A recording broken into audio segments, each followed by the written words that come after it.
Earth, there are a lot of organisms that can affect both natural resources and human life in an environment. They are capable of causing the extinction of many plants and animal species, decreasing biodiversity, competing with native creatures for limited resources, and changing environments, and are well known as invasive species. This is Project Invasive.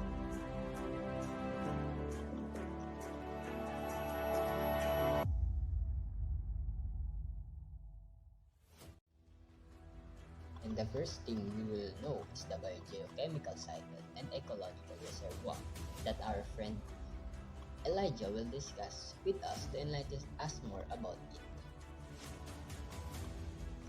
But first, what is flora?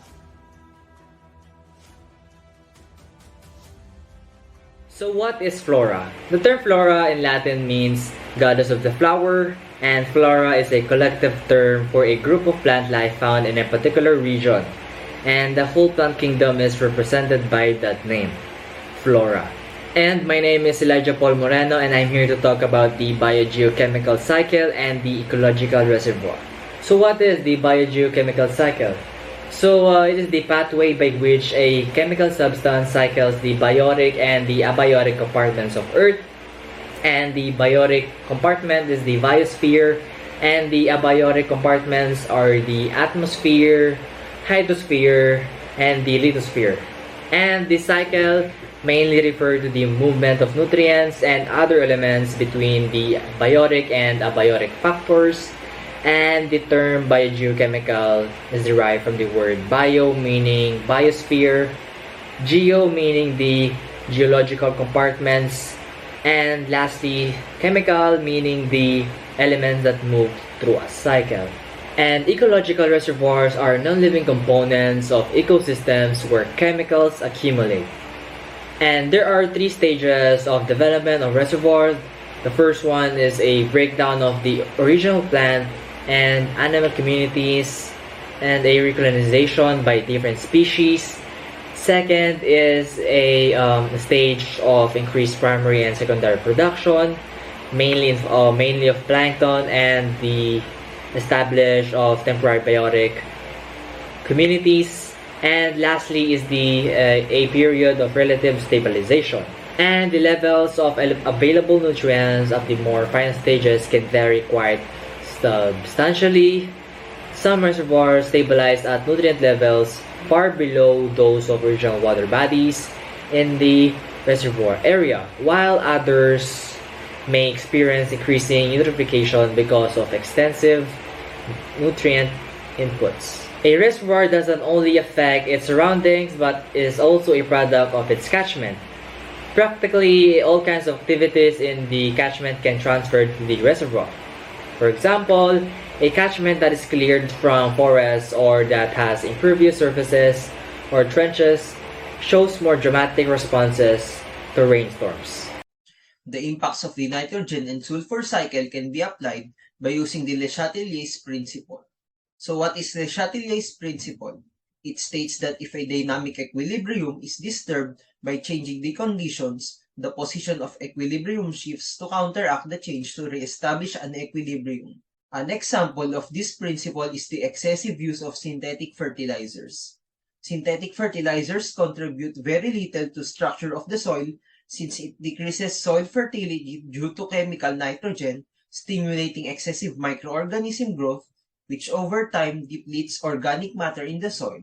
In short, synthetic fertilizers can harm the environment because their nitrogen and phosphorus levels are often higher. Another example are sulfur-containing fertilizers because airborne sulfur-containing particles may lead to excess amounts of acid in lakes and streams while also damaging trees and forest soils. Invasive species include both plants and animals, both in water and on land. They are species belonging to another environment but introduced to a new one, intentionally or accidentally. They cause harm to the environment, cultural resources, infrastructure, economy, human safety, health, as well as the lives of the native plants and animals. So, are humans invasive? Although humans move a lot and have colonized countries and caused harm to the environment, they are not introduced by any kind whatsoever. So the answer is no.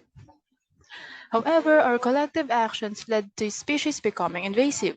For example, the Asian plant kudzu was introduced to the United States during the 1876 World's Fair in Philadelphia, Pennsylvania. It gained popularity in the southern US in the 1930s when government officials encouraged people to plant the fast growing vine in an effort to prevent soil erosion. However, it grew out of control, earning it the moniker the vine that ate the South.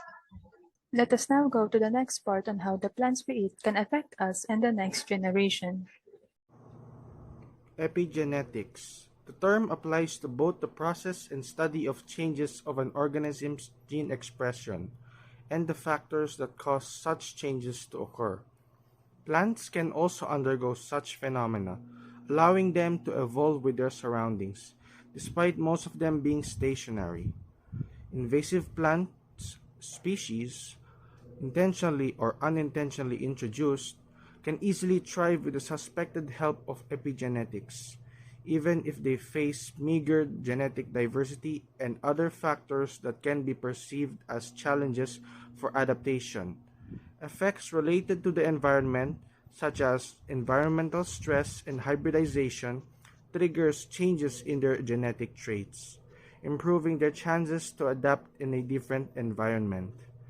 This in turn could also affect or harm the native flora and fauna. Examples of cases include outproducing native flora, spreading of diseases, changing the chemistry and composition of soil, which could affect nutrients and habitat needed by native plants, and deprive fauna of their food source. The damage could reach to the extent of disrupting cycles vital for the stability and biodiversity of an ecosystem. We, humans, should be responsible enough to make sure that we won't contribute to the destruction of our biodiversity. Although we are not classified as invasive species, but our ecosystem is slowly dying.